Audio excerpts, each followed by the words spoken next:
Welcome to market Hunter.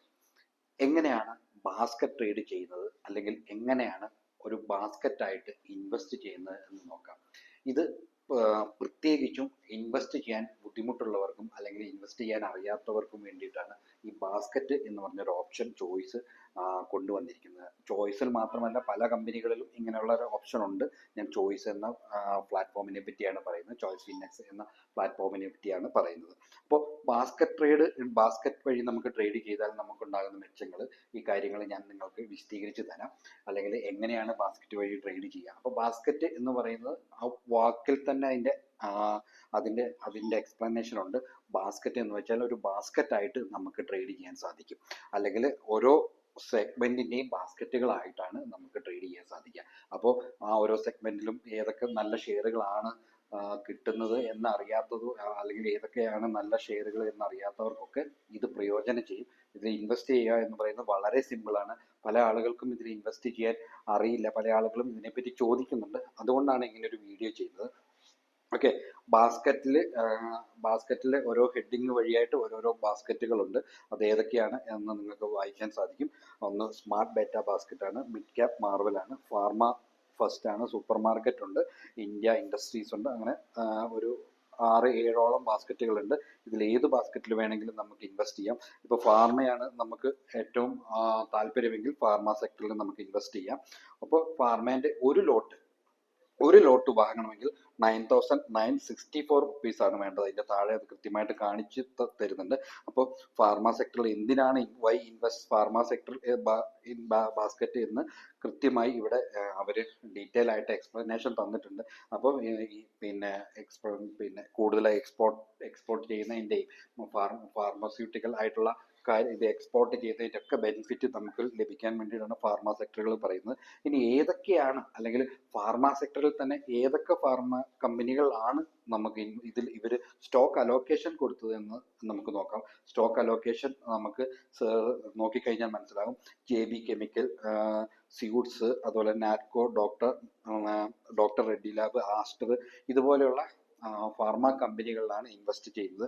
അതിൽ pharma കമ്പനിയിൽ തന്നെ 84% ലാർജ് ക്യാപ്പിലാണ് ഇൻവെസ്റ്റ് ചെയ്യുന്നത്. മിഡ് ക്യാപ്പിൽ 16% ആണ് ഇൻവെസ്റ്റ് ചെയ്യുന്നത്. സ്മോൾ ക്യാപ്പിൽ 0% ആണ് ഇൻവെസ്റ്റ് ചെയ്യുന്നത്. അപ്പോൾ അത് ഇൻവെസ്റ്റ് നൗ എന്ന് പ്രസ് ചെയ്ത് കഴിഞ്ഞാൽ നമുക്ക് എത്ര ലോട്ട് വേണമെങ്കിലും നമുക്ക് ഇൻവെസ്റ്റ് ചെയ്യാം. അപ്പോൾ ഒരു ലോട്ടിന് വേണ്ടത് 9,000 സംതിങ് ആണ്. 2 ലോട്ട് എടുക്കുകയാണെങ്കിൽ 19,723 ആയിരിക്കും വരിക. നമുക്ക് എത്ര ലോട്ട് വേണമെങ്കിൽ നമുക്ക് സെലക്ട് ചെയ്യാം. ആഡ് ഫണ്ട് എന്ന് പറഞ്ഞു കഴിഞ്ഞാൽ അതിനകത്ത് ഓൾറെഡി ഫണ്ട് ഉണ്ടെങ്കിൽ ഓട്ടോമാറ്റിക് ആയിട്ട് അതിലേക്ക് പോകും, അല്ലെങ്കിൽ ആഡ് ഫണ്ട് എന്ന് പറഞ്ഞ് ചോദിക്കും. ഓക്കെ, ഇങ്ങനെയാണ് നമുക്ക് ബാസ്ക്കറ്റ് വഴി നമുക്ക് ഇൻവെസ്റ്റ് ചെയ്യാൻ സാധിക്കാം. അപ്പോൾ ഇനി വേണമെങ്കിൽ സൂപ്പർ മാർക്കറ്റ് FMCGയിലാണ് താല്പര്യമെങ്കിൽ നമുക്ക് സൂപ്പർ മാർക്കറ്റ് സെഗ്മെന്റിലേക്ക് പോവാം. അപ്പോൾ അതിൽ നമുക്ക് സ്റ്റോക്ക് അലോക്കേഷൻ നോക്കാം. അപ്പോൾ 20,000 ആണ് അതിൽ ഏകദേശം വരുന്നത്.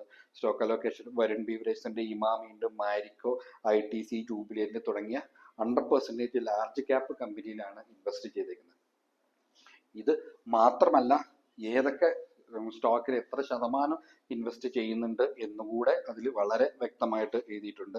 നമുക്ക് വരുൺ ബീവറേജിൽ 10 to 20% ഉണ്ട്, ഇമാമി അതിൽ 0.8 മുതൽ 18% വരെയുണ്ട്, മാരിക്കോയിൽ 14 മുതൽ 24% വരെയുണ്ട്.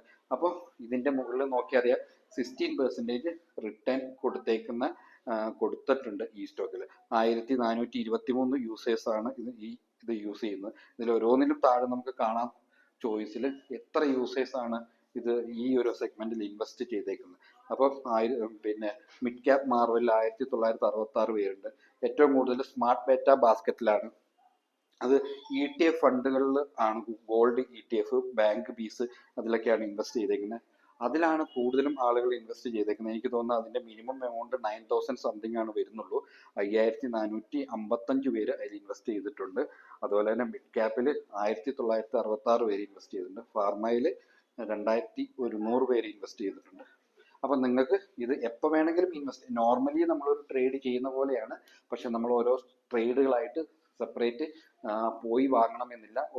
നമുക്ക് ഇതിൽ പ്രസ് ചെയ്യുന്ന സമയത്ത് തന്നെ ഈ ഓർഡറിൽ ഈ ഒരു പെർസെൻറ്റേജ് ലെവലിൽ നമുക്ക് ഷെയറുകൾ ലഭിക്കും. പിന്നെ ചില ആളുകൾ ചോദിക്കുന്നത് അത് മിനിമം ഇത്ര കാലം ഹോൾഡ് ചെയ്യണോ എന്നൊക്കെ ചോദിക്കാറുണ്ട്.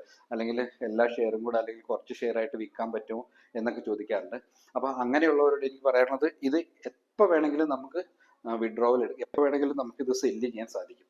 ഇതിന് പ്രത്യേകിച്ച് പക്ഷേ ഇത് കുറച്ച് ലോങ് ടൈമിലേക്കാണ് ഇൻവെസ്റ്റ്മെൻറ്റ് സജസ്റ്റ് ചെയ്യുന്നത്. എന്നാലും ഇതിലൊരു പർട്ടിക്കുലർ ഷെയർ ആയിട്ട് നമുക്ക് വിൽക്കണമെങ്കിലോ അല്ലെങ്കിൽ മൊത്തമായിട്ട് വിൽക്കണമെങ്കിലോ എപ്പോൾ വേണമെങ്കിലും വിൽക്കാം. അതിനൊന്നും വേറെ എക്സിറ്റിന് വേറെ തടസ്സങ്ങളും കാര്യങ്ങളൊന്നുമില്ല.